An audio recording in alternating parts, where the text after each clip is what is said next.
अब बात कर लेते हैं ममता बनर्जी की। पश्चिम बंगाल की मुख्यमंत्री ममता बनर्जी, जिन्होंने बंगाल चुनाव में शानदार जीत हासिल की प्रशांत किशोर के बदौलत। दिल्ली के मुख्यमंत्री अरविंद केजरीवाल और बिहार के मुख्यमंत्री नीतीश कुमार के साथ मिलकर भी काम प्रशांत किशोर ने किया है और एक बार फिर प्रशांत किशोर काम करते नजर आ रहे हैं। लेकिन जरा समझिएगा कि इस वक्त दिल्ली की जो सत्ता है वो हाशिए पर खड़ी है। दिल्ली की सत्ता अकेले अपने दम पर नहीं है, दो बैसाखियों का सहारा है। पहला नीतीश कुमार और दूसरा चंद्रबाबू नायडू, और दोनों में से किसी एक ने अपने पांव अगर पीछे खींच लिए या समर्थन वापस ले लिया तो मोदी जी की जो सरकार है, सत्ता इनकी जानी तय है। लेकिन क्या ऐसा कुछ होने वाला है नीतीश कुमार के द्वारा, और क्या नीतीश कुमार का धोखा अब प्रधानमंत्री नरेंद्र मोदी के लिए एक बड़ी चुनौती बनकर सामने आने वाला है? चुनावी रणनीतिकार प्रशांत किशोर, जिन्होंने अभी तक तमाम बड़े बड़े दिग्गज नेताओं के साथ मिलकर काम किया है, वो बात अलग है कि प्रशांत किशोर की रणनीतियां कभी विफल साबित नहीं हुई है। लेकिन क्या प्रशांत किशोर एक बार फिर कुछ ऐसा बड़ा करने वाले हैं जिसकी उम्मीद दिल्ली में बैठे बड़े बड़े मंत्रियों को भी नहीं है? और एक बात और कि ये देखा जा रहा है कि प्रशांत किशोर की नजर जहां बिहार के विधानसभा चुनाव पर है, तो वहीं नीतीश कुमार प्रधानमंत्री की गद्दी को चाहते हैं। क्या प्रधानमंत्री की जो गद्दी है वो उनको मिल पाएगी और नीतीश कुमार को प्रधानमंत्री का बनने का जो सपना है वो पूरा हो पाएगा, या फिर प्रशांत किशोर बिहार में मुख्यमंत्री बनने का जो सपना देख रहे हैं वो पूरा हो पाएगा? आज इसी मुद्दे पर बात करते हैं। और सबसे पहले तो ये जान लेते हैं कि प्रशांत किशोर है कौन और उन्होंने अभी तक कितने राजनीतिक पार्टी के नेताओं के साथ मिलकर काम किया है, उनकी क्या क्या रणनीतियां रही हैं जो बड़े बड़े दिग्गजों को चुनावों में जितवा चुकी हैं, और सत्ता कैसे हासिल करनी है ये प्रशांत किशोर से बेहतर कोई नहीं जानता। प्रशांत किशोर चुनावी रणनीतिकार, जिन्होंने प्रधानमंत्री नरेंद्र मोदी के साथ साल 2014 में काम किया था। उन्होंने ही बताया था कि सोशल मीडिया के साथ कैसे जुड़ा जाता है और कैसे पार्टी का प्रचार प्रसार होता है। फिर क्या था, जैसे ही आइडिया आया बीजेपी के पास तो बीजेपी ने उस आइडिया को लपक लिया और आज आप देख लीजिए Bharatiya Janata party social media पर हर तरफ छाई हुई है।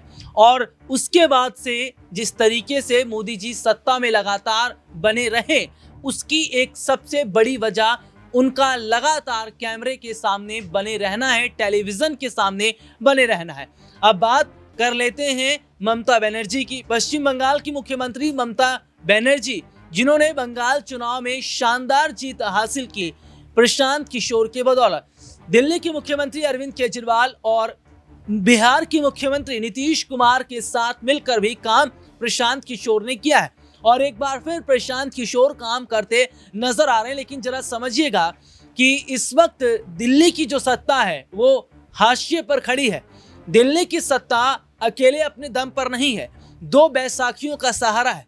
पहला नीतीश कुमार और दूसरा चंद्रबाबू नायडू, और दोनों में से किसी एक ने अपने पांव अगर पीछे खींच लिए या समर्थन वापस ले लिया तो मोदी जी की जो सरकार है, सत्ता इनकी जानी तय है। लेकिन क्या ऐसा कुछ होने वाला है नीतीश कुमार के द्वारा, और क्या नीतीश कुमार का धोखा अब प्रधानमंत्री नरेंद्र मोदी के लिए एक बड़ी चुनौती बनकर सामने आने वाला है? दरअसल सबसे बड़ी बात और अहम बात यह है कि बिहार में जिस तरीके के सियासी समीकरण बन रहे हैं उसे देखकर ऐसा लग रहा है कि क्या प्रशांत किशोर आने वाले वक्त में अगर नीतीश कुमार के साथ हाथ मिला लेते हैं तो इसका बड़ा असर दिल्ली की सत्ता पर दिखता नजर आएगा। शायद यही वजह है कि हाल ही में जो बजट पेश किया गया, इस बजट में दो राज्यों को भर भर के बड़े से बड़े तोहफे दिए गए। और तो और अडानी जी भी मेहरबान है क्योंकि बिहार में सीमेंट फैक्ट्री ही खोल दी।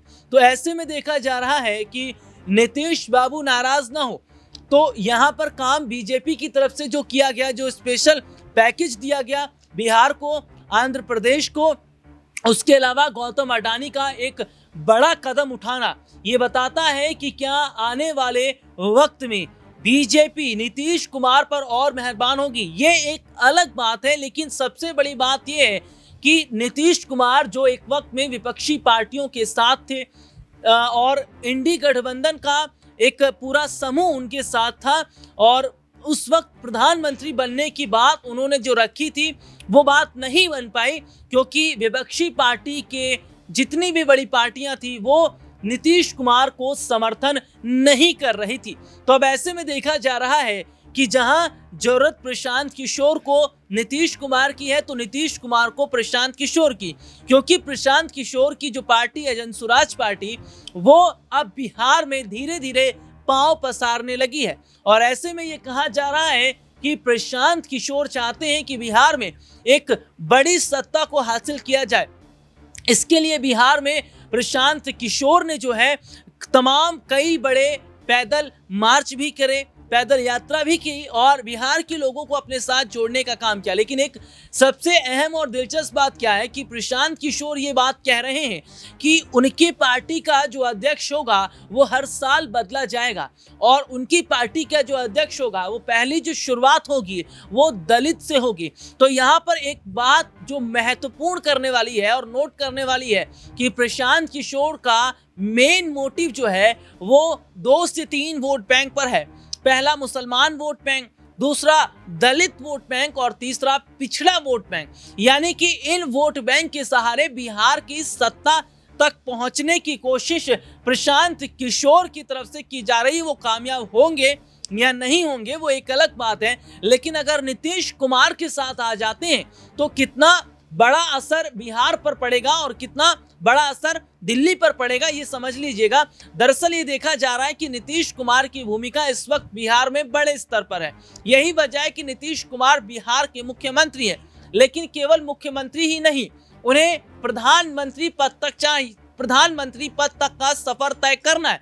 तो सीएम से पीएम तक का सफर तय करना है तो आपको रणनीति तो बनानी पड़ेगी। इस बार सपना पूरा नहीं हो पाया तो क्या 5 साल के बाद पूरा हो पाएगा? और अगर प्रशांत किशोर की रणनीतियों के अनुसार काम करते हैं नीतीश कुमार, तो क्या वाकई दिल्ली की सत्ता उनके हाथ में होगी? लेकिन एक बड़ी और अहम बात यह है कि नीतीश कुमार भरोसे के लायक नहीं है और राजनीति का उसूल यही कहता है कि सत्ता से बड़ा और कुछ भी नहीं। तो क्या सत्ता की इस लड़ाई के लिए तमाम नेताओं को किनारे लगाते चले जाएंगे नीतीश कुमार, और इस तरीके से क्या सपना प्रशांत किशोर उनका पूरा करेंगे? क्या लगता है आप लोगों को कमेंट करके फिलहाल जरूर बताएं। आज के लिए इतना ही। देश और दुनिया से जुड़ी तमाम बड़ी खबरों को देखने के लिए हमारे चैनल को सब्सक्राइब करें।